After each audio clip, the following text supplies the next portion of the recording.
Q&A. This is the place for startup founders to ask any burning questions that are keeping you up at night and learn from our guest founders and startup support experts. And of course, LeapSheep's own startup building experts who've worked with hundreds of founders and their teams. Welcome, I'm your host today, Kirk Drage, and I'm the CEO and co-founder at LeapSheep. At LeapSheep, we're on a mission to flip the 95% startup failure rate by making expert and professionalized startup building guidance accessible, affordable for all founders. Welcome to Founders. If you've just joined, it's great to have you here. This show is all about supporting founders to get from idea to a business building model hypothesis that can get to product market fit, validate that it actually can before scaling up safely and avoiding that 95% failure rate. Thank you to the founders that have sent in questions. And if you've got questions throughout the stream, please drop them into the YouTube comments or into the LinkedIn comments. Today, I'm absolutely delighted to have with us Simon Cook from Encode Talent. With over 20 years in the recruitment and a deep passion for connecting top talent with high growth companies, Simon is the driving force behind Encode Talent, a boutique tech recruitment firm specializing in startups and scale-ups. As a trusted partner to founders and leaders, Simon brings a strategic people-first approach to hiring, ensuring businesses attract, retain, and develop the right talent to fuel their growth. His expertise spans executive search, IT recruitment, and building high-performing teams in competitive markets. In this episode, Simon's going to share with us some insights on scaling teams, hiring for success, and all of his great expertise in working with many, many startups. Simon, it's an absolute pleasure to have you here. We've had a bunch of conversations leading up to today, and I just love working with service providers that are specializing in startups and really understand startups deeply. So I'm just going to jump in immediately with the first question, and I'd just love to get your thoughts on when it comes to early stage startups. What are the most common hiring challenges that you see founders facing?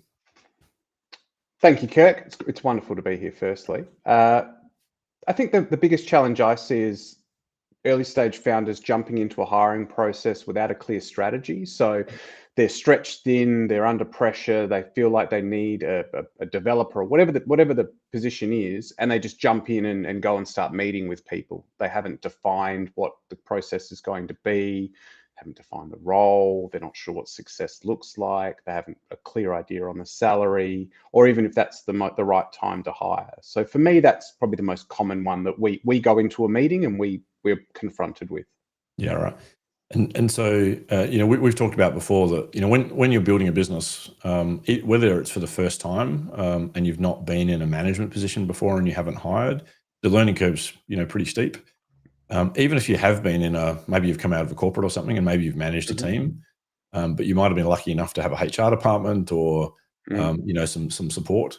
The learning curve's pretty steep, isn't it? When you're suddenly a business owner that has to do everything all by yourself, the learning curve's pretty steep. Can you talk about, some of those key things that people need to think about that might be new to running their own business? I mean, if you've been in an existing business with an HR team, they've probably already built a structure. There's someone else who's handling inbound applications, the first stage of screening, interview process. The questions may have already been provided to you. The feedback loops there, technical and psychological assessments may have been provided to you. So the first thing you go into a process like this, and if you don't have those things bedded down, it is perhaps unclear to you, and worse, it's unclear to the person applying for the job what the process is going to look like and what good looks like in that role. So you're kind of feeling them out and they're feeling you out. Yeah.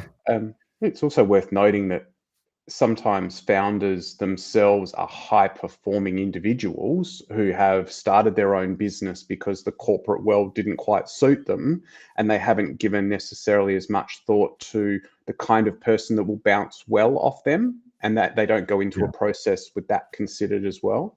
That's a great point, and I think there's a really good article that I read years and years ago now about GE and the team, I think under Jack Welch, when they were doing so incredibly well, and all of Jack's executive team went off and started other companies, and their success was really mixed. And I think on reflection, what this article was saying is that when you're in a really high performing team, you don't always necessarily appreciate that you've got strengths and weaknesses, and the people around you are helping you develop your strengths and maximize the use of your strengths, and they're also buttressing your weaknesses. Yes. And when you land into starting your own team, thinking about who you need around you to support your strengths and weaknesses I think is one of the most fascinating and fun journeys of being a founder. But it's also a bit fraught, isn't it? It's not an easy journey. We talk about hiring for culture fit. It's one of the phrases you'll hear a million times in business. But when you're the founder, what is the culture fit? Like, who are you? What do you stand for? And what do people expect when they work with you? And you're right. How do you normally advise founders on that culture and that understanding your own personality and who you need around you? That's an individual. That's different for every company and every individual, and getting to know the founder before we run a recruitment process for them or even advise them on how to run that process, I think is so important.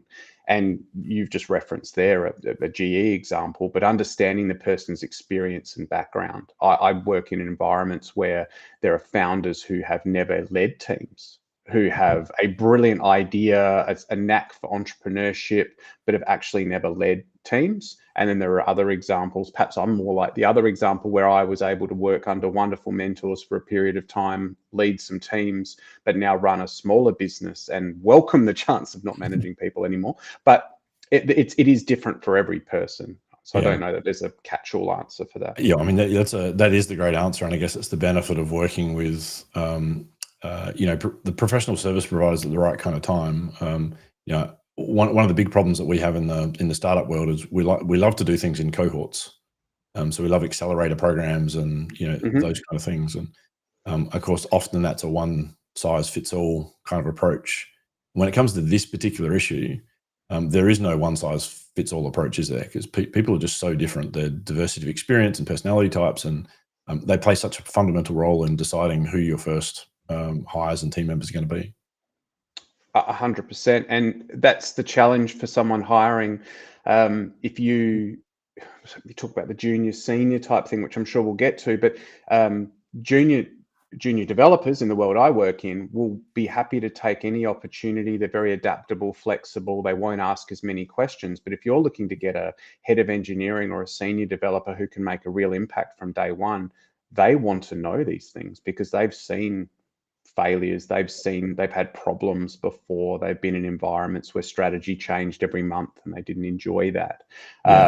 So these are things that I think as a founder they need to really clearly understand about themselves before they start going out to hire. Yeah, absolutely. And having the right kind of advice behind you, and that's where we see if you look at some of the real classic sort of Silicon Valley journeys where you've got a founder that's had venture capital come in from a top tier firm, these are a lot of the issues that those top tier firms are really aware of and can help founder work through. And if you're a founder and you're trying to figure out how to work through some of these issues, I think one of the best pieces of advice is make sure you've got the right people around you, and don't think that you have to figure out all this stuff yourself. And I think that's I don't know about you, but one of the things that I think founders take on board is that they've got to solve every problem themselves, and they've got to figure it all out. And reaching out for help is one of the best things you can do.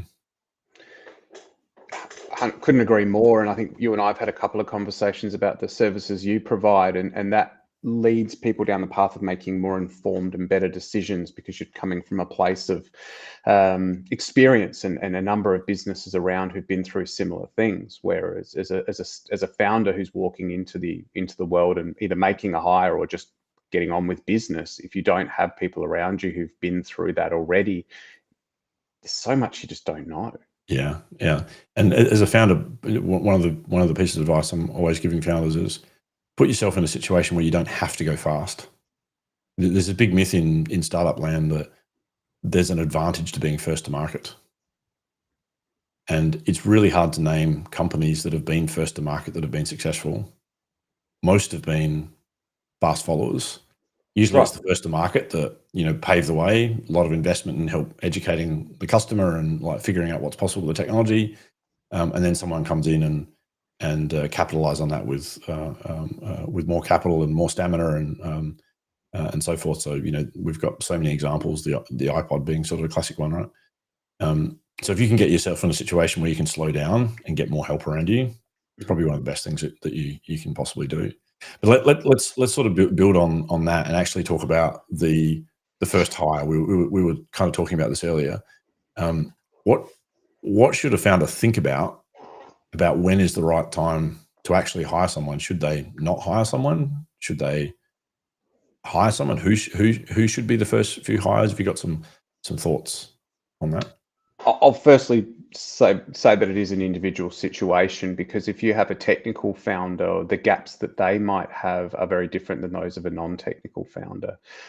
If we focus on technical founders in the first instance, what is this hire going to unlock for you?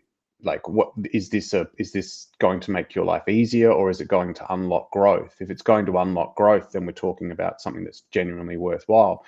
If it's just, I'm sick of doing this thing, but you've still got the time to do it, you don't have enough revenue, then I would suggest not hiring at that time. I think you and I spoke very briefly about a situation I went into with my partner. We went into a meeting where a business asked us to come in and talk about 3 hires, developers for they had an off-the-shelf product, going to build their own product.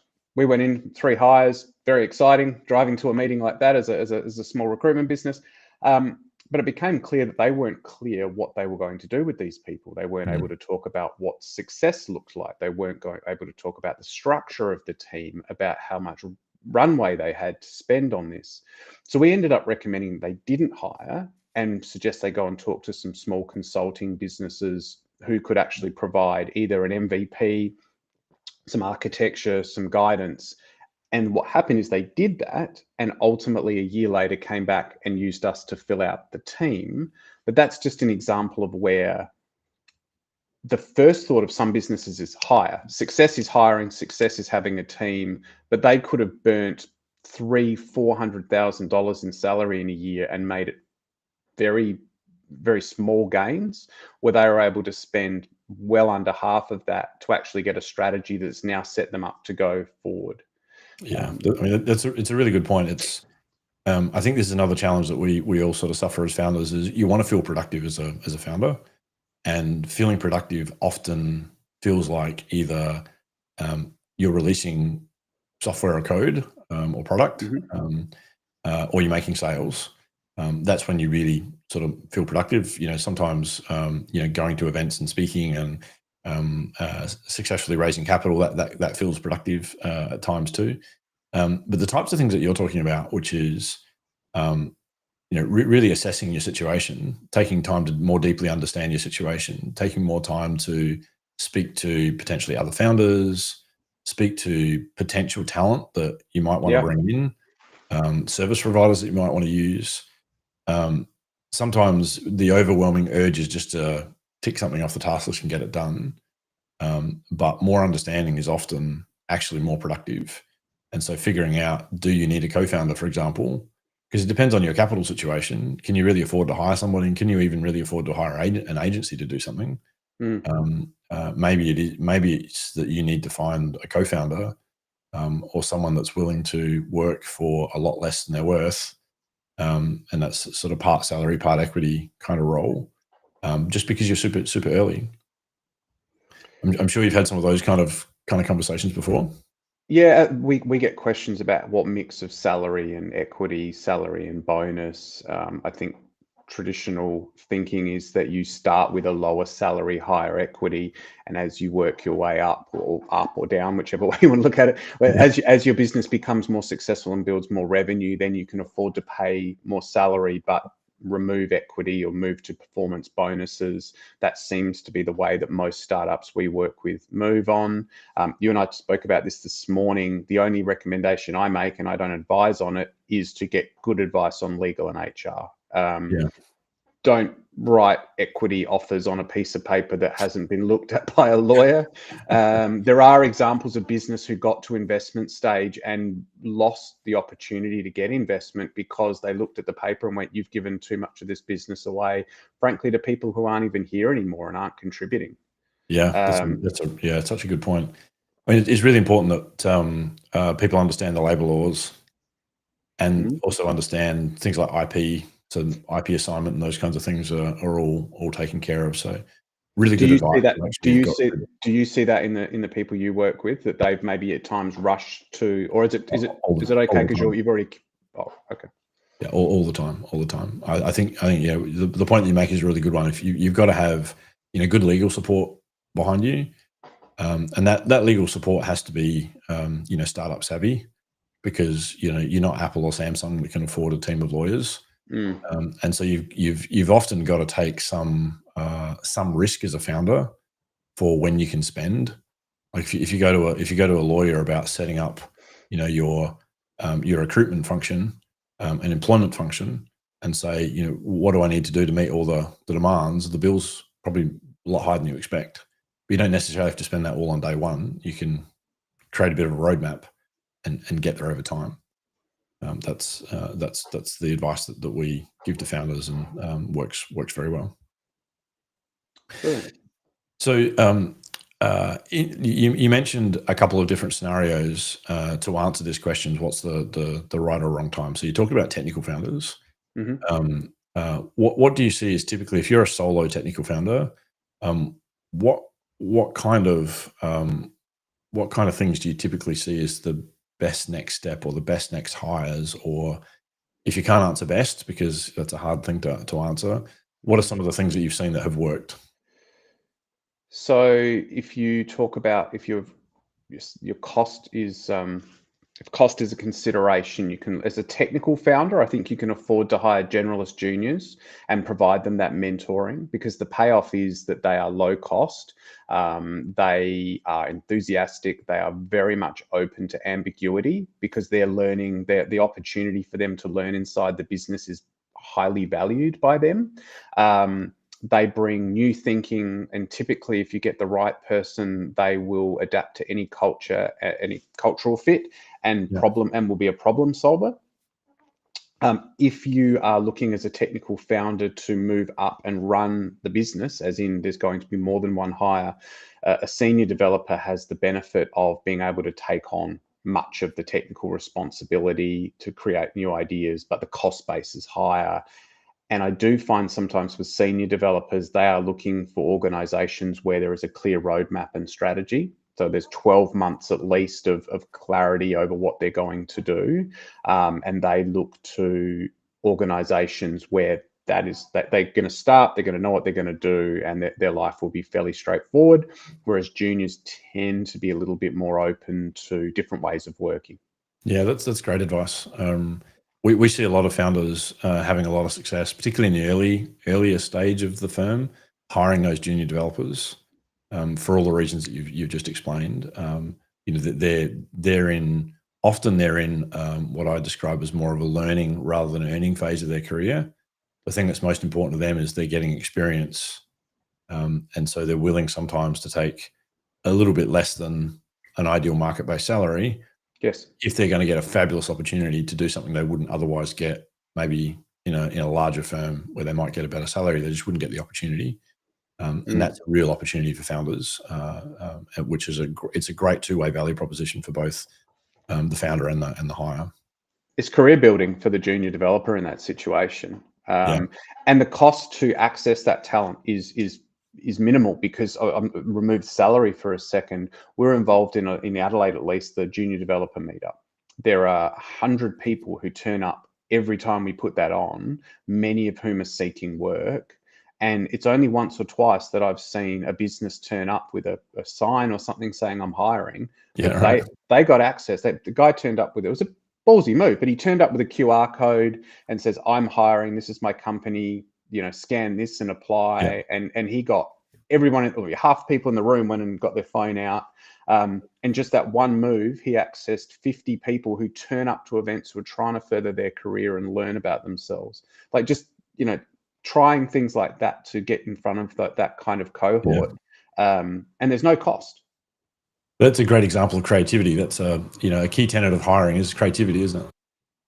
And pre-networking, so going along to these events and understanding who the best people are.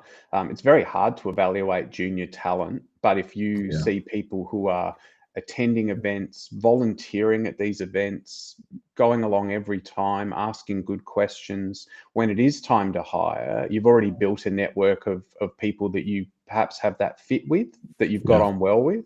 And that's hard. Like, you got to go to something that's at night. You've got to, miss your family and all the other things that perhaps go at your sacrifice to do that. But that's a great way of accessing talent at no cost. And you go into the relationship already knowing each other for some period of time. Yeah, it's a great sort of segue into the next question, which is about sort of culture and vision. What's your experience on helping founders make sure that they hire people that align with the company's vision and the culture of that sort of early stage? When you don't have a product and you don't have anything to sell necessarily, how do you deal with getting the right people on board? So something you said to me when we first met really resonated, which is around the founder having product market fit before taking all your natural steps of hiring and sales and all of those sort of things. And if a founder is unable to clearly articulate their mission, their personal values, and also what the mission of the product is, it is quite complicated and difficult for an agency to help. Now, if they're going out to market and they're offering a job to junior developers, people are going to say yes anyway because they want work and it is a bit of a tough market right now. Yeah. But if they're going after impactful hires, if they were engaging me to help them find a mid or a senior or a technical lead, I would struggle if the founder themselves couldn't articulate their mission personally and the mission of the business. It would be complicated. Yeah, I think that's such an important point, and it's so good to hear that from you. And we were talking about this this kind of chart that we use, which is called the disruptive innovation journey, which shows you the journey to get the product market fit. And starting off with this first phase here that we call pre-revenue market validation, part of the absolute critical core of that is having a very clear vision that you can articulate and being able to go out and have conversations at events. And I think you bring up such an important point that if you want to hire great people, eventually you'll be able to take advantage of a great recruitment agency like yourselves. But there comes a time where before that, potentially you need to get out there and hustle and start to build a bit of brand awareness, personal brand awareness, company brand awareness. And so during this phase where you've got no product, you've got to be really good at articulating your vision for the kind of change that you want to bring to your market. And I think that's one of the things that I see. Some founders are absolutely brilliant at it, like really, really impressively good at it. Other founders don't necessarily know that it's a thing or how much benefit it can bring them to get really good at this. And the more clarity you can have on that vision and the more clarity you can have on the kind of culture for a firm that you want to build. And I think this is one of the great things about being a startup is and being a technology company is you're going to scale your company through technology, which generally means having higher margin businesses, which means more profit, which means generally you can afford to pay for better people as you scale and get through those first difficult years. You're going to be able to hire better people and pay slightly above market because you've got a more profitable business model. And that allows you to create such a great culture of great people that just love turning up to work every day and working on hard problems.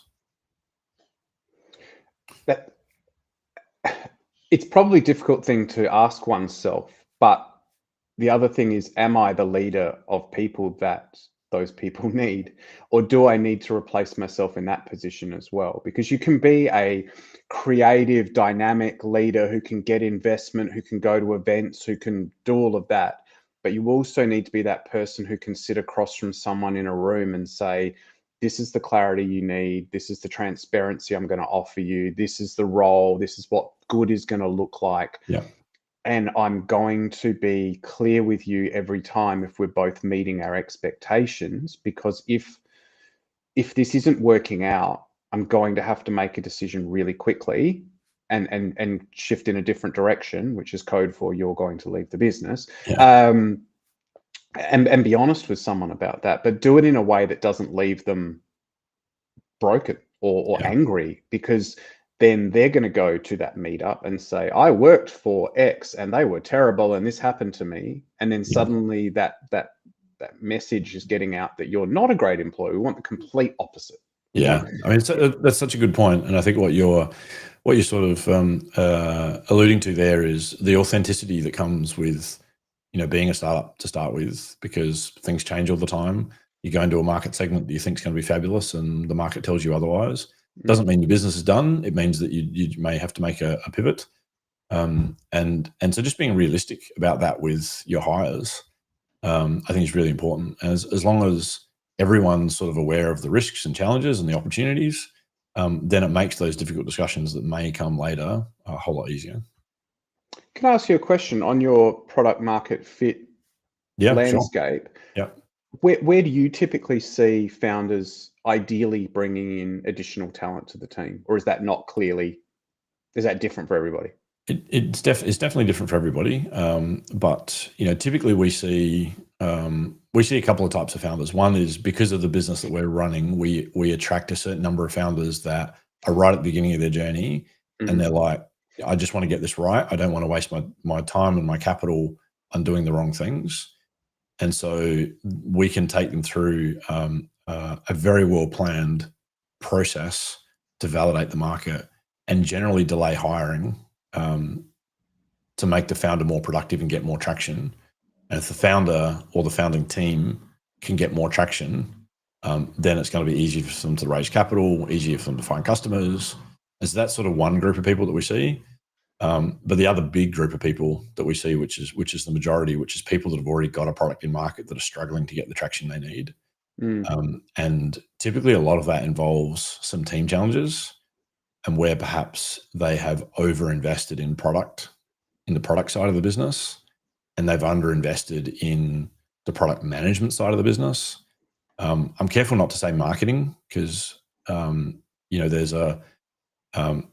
there's sort of really three really cool roles in a startup. There's the team that's actually building the product. There's the marketing and sales team that are out there selling the product. But then there's got to be this product management function that's sort of thinking bigger picture from their operational day-to-day around what market are we really going in? Do we need to change our definition of our market? And if we're changing our definition of our market, do we need to change the definition of our problem that we're solving for that market? If we're changing the definition of that problem, do we need to change the definition of the product and the roadmap? And so that acts as a bit of a feedback loop between product management that's making a decision of what product to build, the development team that are building it, the market and sales that are trying to sell it, and then giving feedback to the product management team saying, is this easier, harder than we thought? And so that's part of the cycle that we really try and put in place. And so whatever state teams are in when they come to us, and usually teams are sort of here in this engagement validation, they're probably the most common founders that we see. What we do is we figure out how do we keep them going forward so they don't lose momentum, and they can keep all their stakeholders happy around them, they can continue going forward. But then how do we go back a few steps and start to rework that foundation? And every company is different of how we do that. Sometimes we can remove people from the team and that's an easier thing. Sometimes we can't because they're co-founders or they're just really great hires and it doesn't make sense to change the team structure. So yeah, every situation's somewhat the same in terms of the problem set, but the solution looks very, very different.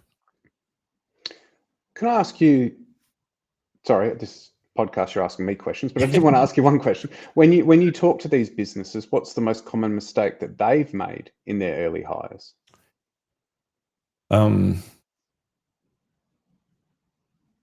Look, there's a few answers to that question. I struggle to come up with one because there's a few really big ones.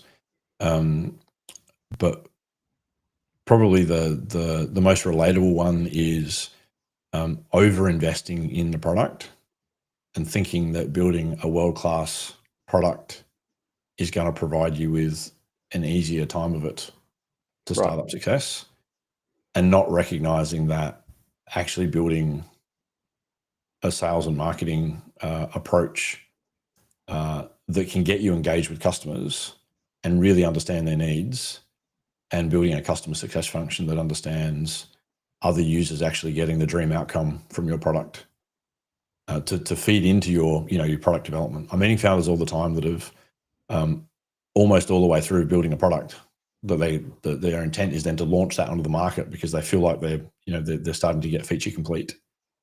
And that's usually one of the most expensive ways to build a company, because as soon as you give that product to a founder, or sorry, to a customer, you get all this feedback that you don't expect. And you give it to customer number 2 and you get even more feedback that you don't expect, and number 3 and you get even more feedback. And so suddenly you start having to reshape and rebuild the product based on the feedback you're getting from the market. And if you had gone to market earlier, you would have got that feedback earlier. And I think the challenge is that it's hard to imagine, if you've not done this before, how you can possibly do that. And I think so you're saying some people have built a world-class technology team and then have built a rocket ship and then decided they're actually going sailing. Yeah, 100%. And right. And I find that very rarely do I meet founders that are really wrong about the market opportunity. Like, most founders are like thinking pretty deeply, and they're the reason that they've got the confidence to become a founder. There's a small proportion that are kind of for whatever reason, are massively overconfident in themselves and their own ability, but that's a relatively small amount of people. Most founders that I meet are actually pretty insightful in terms of the market opportunity they can see. And so it's not that they're wildly off. It's just that, when you're working with a customer that is going to hand over money, the customer is really interested in getting value for their money. And so that customer wants to know that, you can do A, B, and C for them, whatever A, B, and C is for them. And if you've sort of just generically solved a problem for an industry, and you haven't had enough of those conversations with customers to know what all the nuances are, that's where the problems come in. And that's why, I'm reading all the time, and I find it, really interesting talking to founders that have got this great idea. And then, 1 month, 6 months, 12 months, 18 months later, you'll see a company overseas that have raised, $10 or $15 million to do exactly the same thing. And they've got lots of traction. So there's nothing wrong with founder ideas. It's all about, the ability to execute in a way that you're being led by what the market needs, not by what you think the market needs. It's interesting. While you were talking before about that customer success, I think to some of the more successful businesses we've worked with, ones who've gone from here to here over the journey that we've worked with them, and the quality of that customer success team has been first class. They have been working they're in meetings with development teams. They are providing feedback to the founder. They are a trusted leader. And there are other organizations that have those functions but undervalue them, underpay them, don't bring them to the table of leadership conversations, just see them as entering tickets into a list of problems.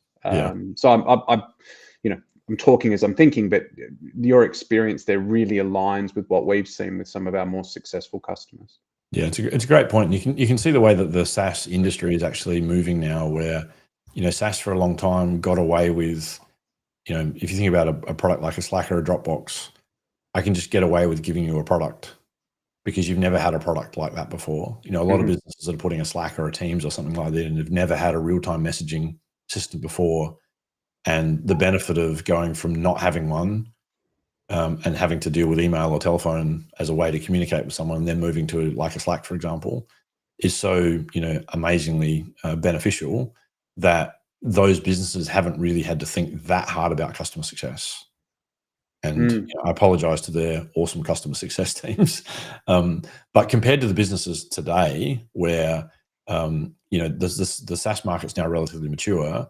And if you look at the new breed of companies that are coming in, particularly the AI companies, they're much more outcome focused. They're much more focused on customer outcomes, not just providing functions to businesses. So it's not just about, can I provide you with a real-time messaging solution? It's like, how can I help you close your customer, support tickets quicker? Or how can I help you, close a sale quicker? And if you don't have the talent on board that really cares about that customer outcome to ask those questions and figure out where the blockers are, then, you're just not going to be as competitive as those companies that are. Yeah, you've just got me thinking about some wonderful people in that space that I've worked with, and I recognize in this conversation how much value they've added. Yeah, absolutely. Look, let's switch gears because I want to get your opinion on the budget issue. You know, hiring always has to take into consideration budget, right? So I'd love to get your comments and for you to give some advice to founders on, you know, how do they think about budget? Maybe include in there how do they think about giving away equity, and how does that conversation go? What have been your experiences on this front? And I think, happy to answer this one. And this is a conversation we have with founders all the time.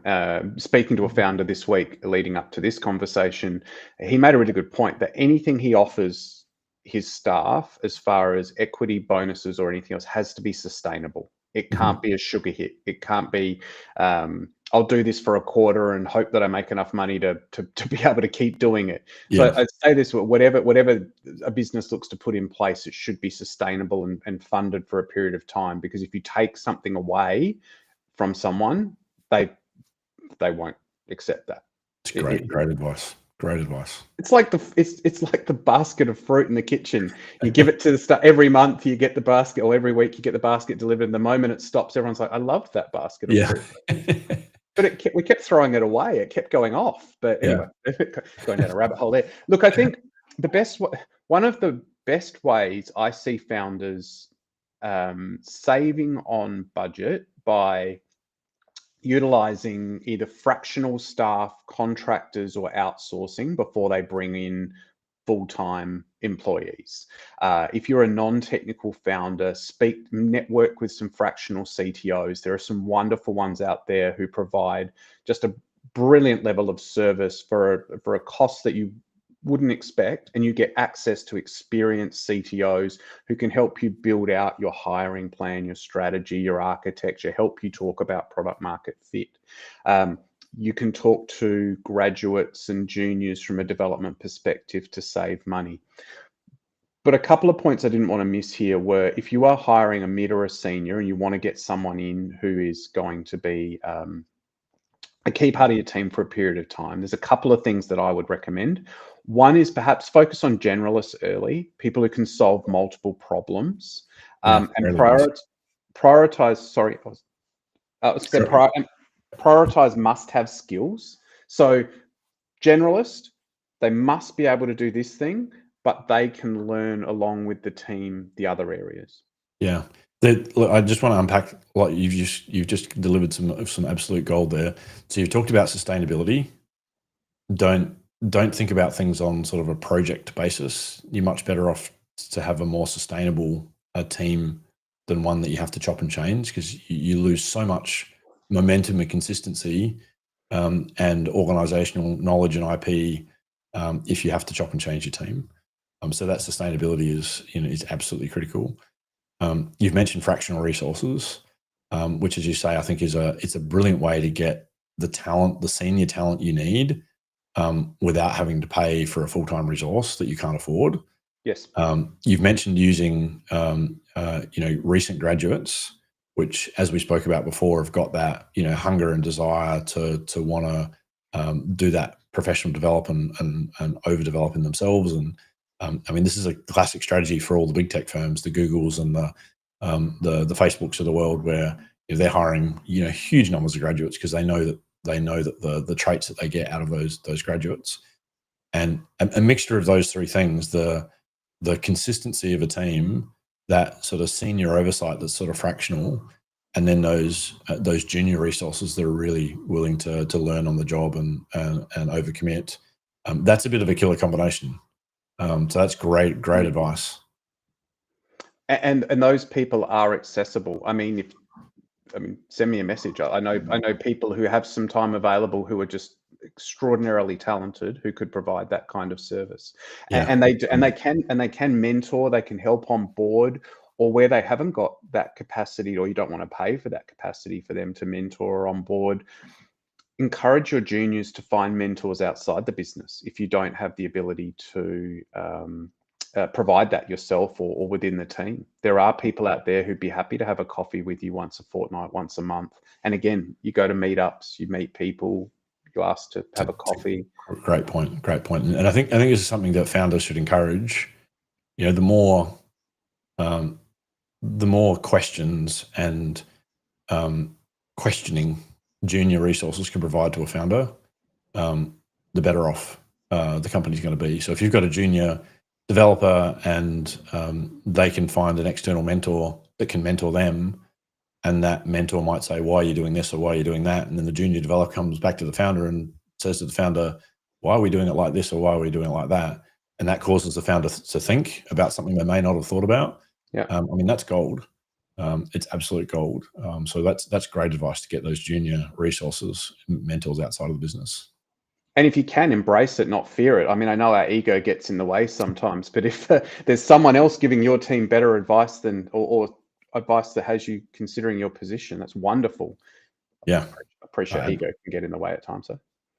Absolutely. So yeah, it's really good. I was really wanted to make sure that we got to that conversation that we just had around the mix of senior and junior talent, because building startups is so unbelievably competitive. And I know myself as a founder, you look at some of the quality of the user experiences that's out there, and half the time it's inspiring and half the time it's depressing. Like, how are we ever going to reach that quality? And so being in that space where you're getting just the best help you possibly can, ultimately you have to compete on the world stage.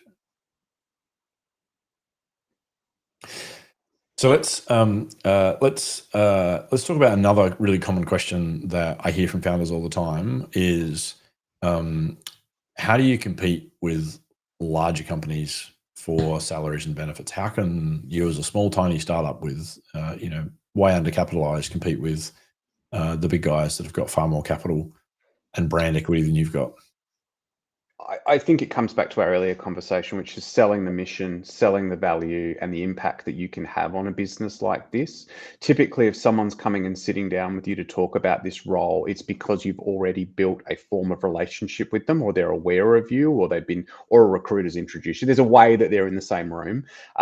And your ability as a founder to articulate your authenticity, the value and what you're going to do, and be transparent about what that was going to look like, and allow them to make the decision that this is right for them or not right for them, is really important. We can get to money in just a second, but I do think that is the thing. Here is the mission, here's the impact you can have, and here is hopefully some equity that I can provide. And if it comes off, it's going to be extremely beneficial to you. But we'll have exit ramps along the way for us both, so that I'd like you to come on this journey, but I'm not asking you to, it's my business as a founder. And in a sense, that person is visiting the business for a period of time, unless they're a co-founder, and even if there is some equity, that doesn't mean they're in the business. They're just a shareholder. So I think that is the key for attracting best talent. But a clear strategy to get seniors is really important. This is our roadmap. It may change somewhat, but I've already reached Kirk's product market fit. So look, I'm confident that we're on the right track. I can display the things I've already done. I think that would be the way to get the best talent in. If you're before that and you're not able to articulate those things, then you may not be able to get the best in market. Yeah. So having a really clear vision, providing and being able to articulate those growth opportunities, and have that roadmap for career opportunity. So it's not only the professional development opportunities and gaining more experience, it's actually how is your career going to progress within the company as the company becomes more successful. It's great advice. I've just been working with a company for the last few months that's had a sort of a graduate intern come in, and the value exchange on both sides of that relationship was just massive. The intern that came in was surprised at just the level of engagement, involvement at the very top of the business, because it was basically a solo founder. And so when she was talking to her other, classmates, they were in much larger companies and they thought they were in a much better position, but actually the work they've been doing has been pretty mundane and super narrow. Whereas this particular graduate got exposed to all kinds of things that they just wouldn't have otherwise have gotten exposed to. And so being able to talk about that as a founder is what's going to allow you to outcompete for talent in the market. Absolutely. Sorry, were you going to say something? We run panels at junior developer meetups, and the questions that the developers ask, so the market, the candidates that a founder will be trying to attract, they are asking about mentorship, meaning, working on interesting projects. Salaries somewhat of a conversation, and more so in the last 2 years, but it's really about having an impact, learning new skills. And you're quite right. If you go into a large organization, it might just be reading tickets and making small changes, whereas in a business like that you would work with, the ability to have an impact and build your career, I think we've used that term already today, is there for both juniors, mids, and seniors. Yeah, absolutely. Can we just touch on something that I think is a big mistake that people make? Because I'm not sure if we maybe should have covered this earlier. The titles that you give your staff is something that is important and worth considering. I can think of 3 or 4 examples just in the last 2 years where a business has done what it should do. It's grown, it's succeeded, but the senior developer was given the title of CTO or something that has a ceiling. And then once the team grew and they needed a CTO, an experienced many-year CTO, that left a very difficult and awkward conversation with the current CTO. And the role that they were performing, if you unpacked it, wasn't necessarily that of a CTO. It was of a senior developer mentoring staff, but they had retained them by offering them a title which helped them build their career, but ultimately wasn't sustainable for the business and the individual. I imagine you've seen this situation yourself. See this all the time. And the advice we give to founders is to have a very frank, transparent conversation with early staff to say, we've got to think about your role in a public-facing way and an internal company-facing way. From a public-facing perspective, I'm happy to call you, the vice president of the universe. If that's going to help you, do better in the market and help our business succeed, we'll give you whatever title is going to allow you to get the highest level meetings and do the best. But don't be confused about the actual role that you're playing and the seniority of that role within the business. As the business grows, we may need more senior talent. If you can keep up with it and you can step up into those roles, then that's fabulous.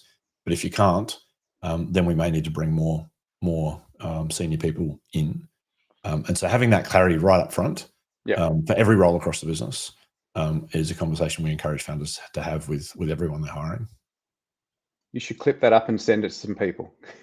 That's great advice. But it's a difficult one. It's easy for a founder. It's one of those benefits. Like, if you're a Facebook or a Microsoft, you can't just hand out the role CTO as you feel like it, because you just can't do that. But as a founder, you can. I can give a junior developer the role of CTO. It's easy for me to do. It doesn't cost me any money, as long as everyone understands, what that means, and that can be a huge benefit for someone that's early in their career to have that title. I seek out.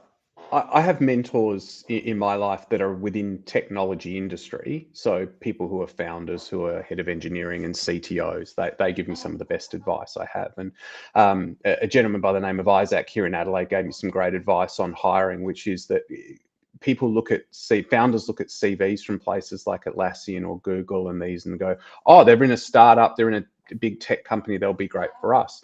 The truth of it being is that those are large enterprise organizations, and the adaptability that you need to be in a small business is not the same as going to work for Facebook or Google. It might have been 20 years ago. It is absolutely not today. And I think that's some advice that I would give to founders, is to look for people who have been in other growth situations where they have had to be a generalist in many areas with perhaps an area of specialization, and have had to go through this before. So while you're interviewing, do deep dives on their experiences, not just their ability to do the technology aspect of the role, not just the part where you like them and you love having a beer with them. It's not that. It is about Have they been in these types of environments before? Have they seen these challenges? Can they guide and help me? I wouldn't expect that of a junior, but I'm talking about if you're hiring a mid or a senior, look for people who've been through these kind of environments before.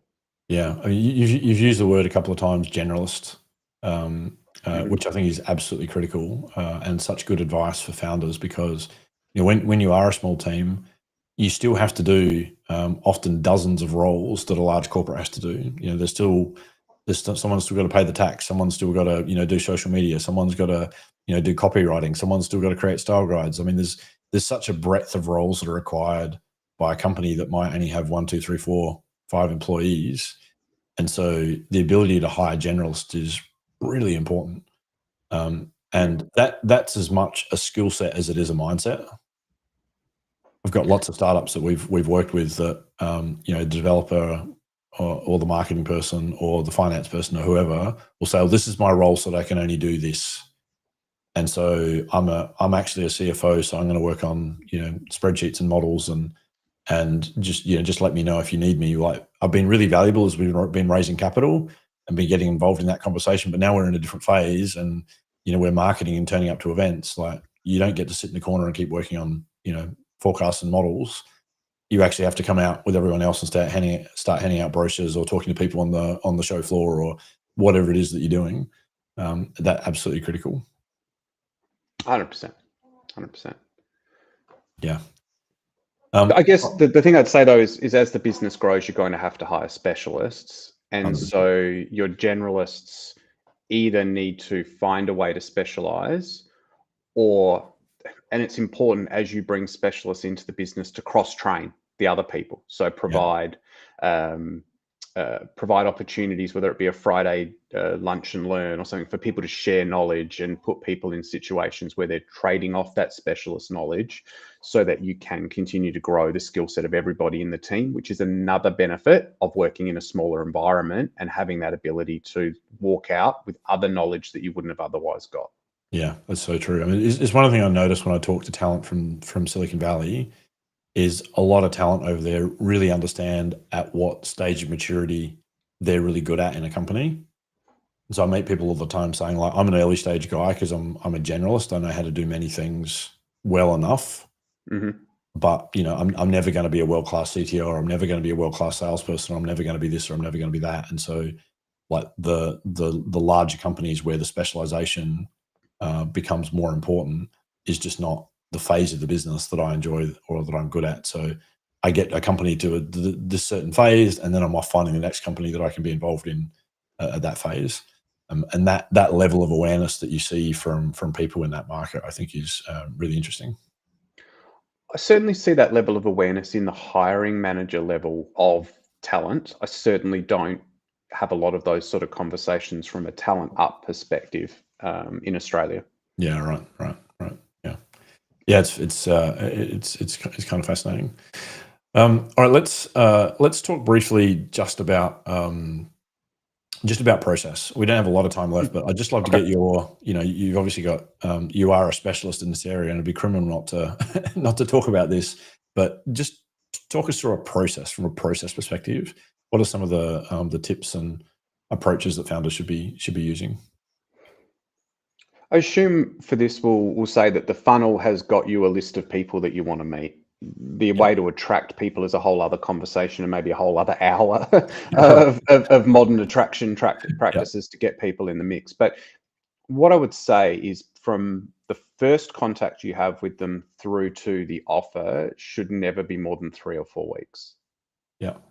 The steps that I would take and that I would recommend, and I see best organizations take, is the first step is an initial screening call. It's 30 minutes on the phone. You're assessing basic qualification and culture fit. You're getting a sense of, you're selling, let's be honest, as a founder, you are selling the opportunity to them, or as a recruiter, you're selling on behalf of the founder. But it is about, this is the mission, this is what it's about, this is what success would look like in the role, and give that person an exit ramp here. This is what will be required to be able to succeed in this process. And if you don't have these things, you won't succeed in this process. And transparently talk about salary at this stage if possible. Yeah, right. And I would use a standardized set of questions. It's same questions for everybody. Don't get caught up in the fact that you like them, because it's going to happen. You're going to gel with some people in this first call more than others, but you might end up overlooking their weaknesses and maybe honing in on other people's weaknesses if you don't gel. This is just about making sure that they can get through the process successfully and that there is enough of an alignment. Right. Next step is invite them for a skills assessment. Let's find out if they can do the job. And I'm probably really focusing on technology hires here, but there's going to be a form of skills assessment no matter what the role is. There are lots of schools of thought on this, and I'm sure you've got some, and you've got founders have got some. If the technical assessment takes more than 2 to 3 hours, I'm personally uncomfortable with it. But I know there are people who have take-home tests that take more time than that. There are businesses who want someone to go and work inside the businesses for a day. I'm not particularly with that, but I'm not here to make too much comment on that. But look, I think a short, relevant task that they can do that tests their technical and problem-solving skills, give them the tools that they would normally use. I don't think it's fair to say you can't Google, you can't use this. Just if they have to solve the problem like they would if they were working for you. And a collaborative coding session or a live problem solving exercise is wonderful if you've got the ability. Again, if you're a non-technical founder, you could use a fractional CTO or equivalent to help you in this process to make sure that, because if you don't know whether they're good or not, that's not good enough. You need to bring somebody in, an expert, to do that. Again, hit me up if you're looking for people who might be able to help you with that. I can recommend some external help. Great advice. Next step, which is probably a week now after the first phone call, is a cultural fit interview. Super deep diving into their mindset, their adaptability, their fit, their ability to work in a startup environment. Don't get excited about the fact that they killed it in an enterprise environment. You want to be talking about the fact that what the things that they have done in more dynamic environments. We're talking about behavioral questions. Again, if you're someone who's been in an enterprise, and I'm going way back to the start here. If you're someone who's been in an enterprise environment and you've been given the help, you've had an HR person sit next to you, been given all the questions, and now you're in this situation and you have none of that and you don't know how to do it, seek help. Because this will be a very expensive mistake if you get it wrong. There are templates available, but I would seek out either mentors or other people who've got expertise in this to help you put together a list of really strong behavioral questions, and use the same ones for everybody. Great advice. So important, that cultural fit. And if you're going to have someone who's going to be client facing or client communicating, send them emails, get them to write back, call them at various times, see how they respond, see how professional their communication is, or at least is it at the level you need it to be.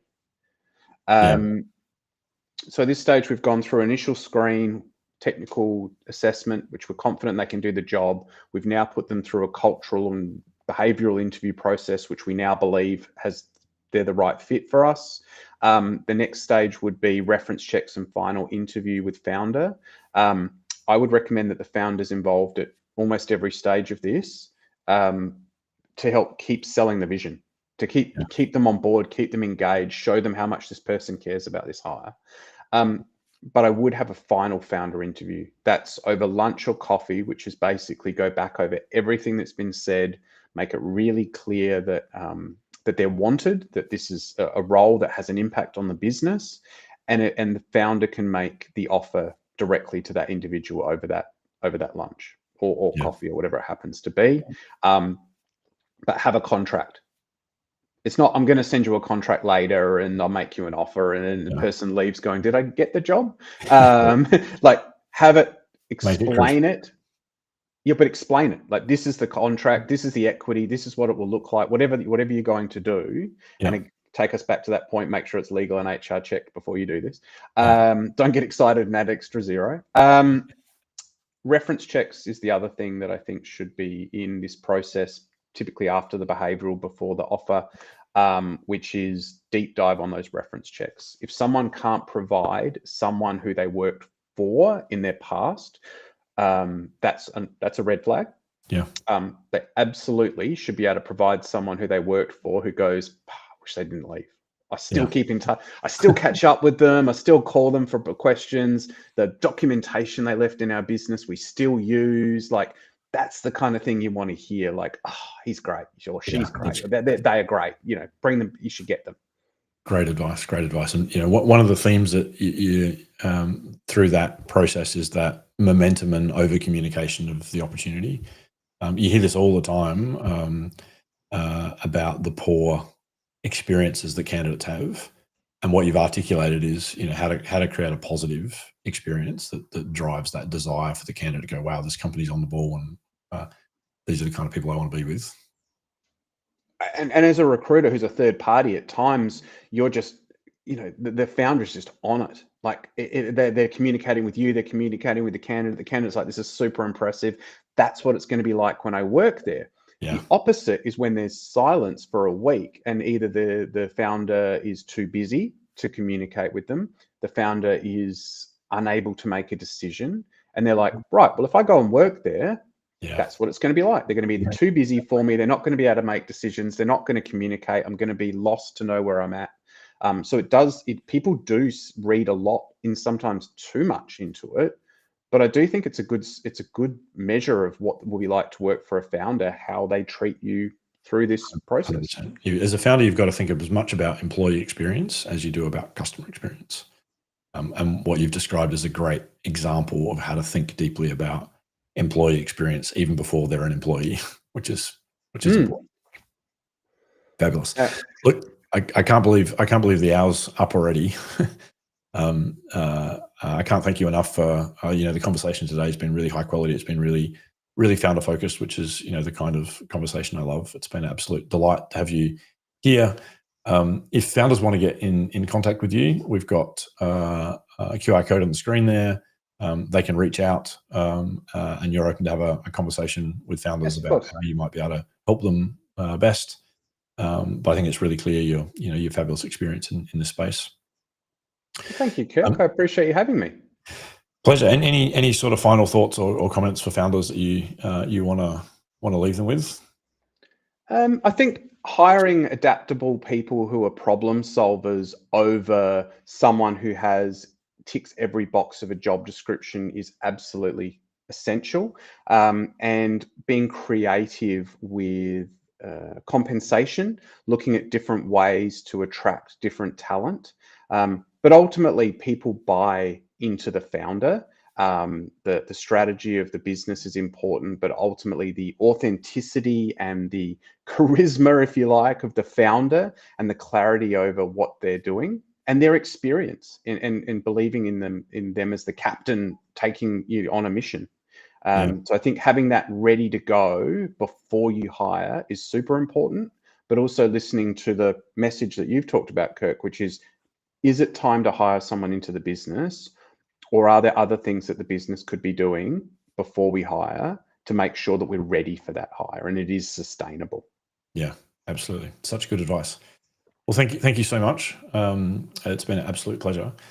And of course, if you're a founder out there and you're looking for more clarity on your startup building journey, if you want an expert plan, LeapSheep has a fabulous startup builder strategy session offering that gives founders the clarity that they're often lacking, looking for what exactly they need to do to achieve their success. And that's always a very personalized thing, as we've discussed today. So that wraps up another episode. Thanks to everyone that joined us today online. Great questions. We'll be back in 2 weeks with another fabulous guest. And until then, we'll see you next time.